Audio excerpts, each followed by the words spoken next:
সরকারি সহায়তার অপেক্ষা নয়, স্বেচ্ছাশ্রমে বদলে যাচ্ছে জনপদের রাস্তা। সিরাজগঞ্জ পৌরসভার জানপুর বটতলার এই সড়কটি দীর্ঘদিন ধরে ছিল এলাকাবাসীর দুর্ভোগের প্রতিচ্ছবি। খানাখন্দ আর ভাঙাচোরা রাস্তার কারণে প্রতিদিনই ভোগান্তিতে পড়তে হতো পথচারী, শিক্ষার্থী ও যানবাহন চালকদের।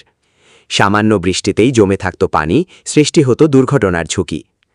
সিরাজগঞ্জ থেকে বেলাল হোসেনের পাঠানো তথ্যচিত্রে বিস্তারিত ডেস্ক রিপোর্টে। দীর্ঘদিনের সে দুর্ভোগ দূর করতে এবার সরকারি সহায়তার অপেক্ষায় না থেকে নিজ উদ্যোগেই মাঠে নেমেছেন একদল তরুণ স্বেচ্ছাসেবী।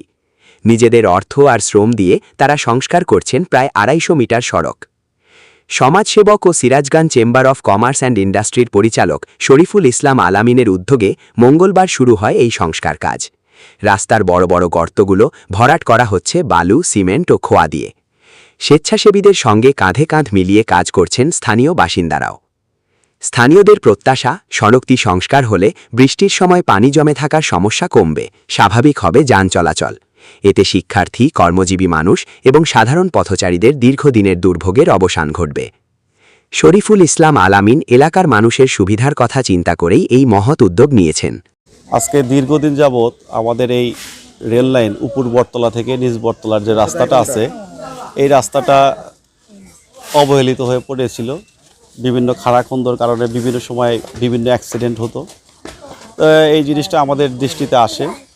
আমরা অতীতেও এরকম সামাজিক বিভিন্ন কর্মকাণ্ডে আমরা ছিলাম, এখনও চেষ্টা করি করার জন্য। তো এই জিনিসটা যখন আমাদের নজরে আসে, আমরা সেখান থেকে উদ্বুদ্ধ হই এবং আমাদের এলাকার কিছু ইয়াং ভাই ভাতিজা স্বেচ্ছাসেবী যারা আছে এদেরকে নিয়ে আজকের এই কর্মসূচিটা আমরা করছি। জন্য রিস্কে আসতে চাই নাই, রিস্কা যদি ভাড়া চাইতো 30 টাকা, এই রাস্তার জন্য বলছে 40 টাকা।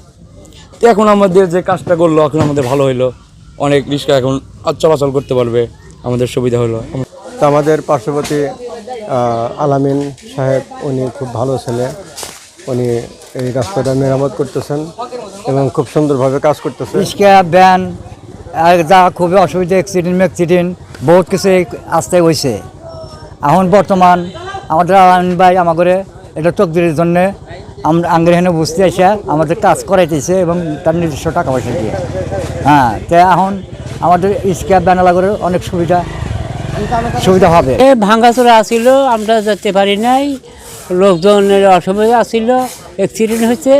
হ্যাঁ, এখন রাস্তা সারতেছেন, এখন ইনশাল্লাহ ভালো হবো। আগে তো রাস্তায় গাড়ি চলতে পারে নাই, ভাঙ্গাচোরা গাড়ি একটা গেলে আরেকটা ঠেকে থাকছে। আগের সমস্যা হয়তো রিক্সা যাতায়াত করা যাইতো না, রিক্সা যাইতে মানে খাইতো, হোঁচট খাইতো, মানুষও হোঁচট খাইতো। এখন অনেক সুবিধা হইতেছে, ভালো হইতেছে এই কাজ করাতে। যারা করতেছে তাদের জন্য ধন্যবাদ। ভবিষ্যতেও সমাজ ও মানুষের কল্যাণে এ ধরনের কাজ অব্যাহত থাকবে বলেও জানান। সরকারি সহায়তার অপেক্ষায় না থেকে সমাজের উন্নয়নে সাধারণ মানুষের এগিয়ে আসার এমন উদ্যোগকে মানবিকতে দেখছেন এলাকাবাসী। তাদের বিশ্বাস, এই উদ্যোগ অন্যদেরও জনকল্যাণমূলক কাজে অনুপ্রাণিত করবে।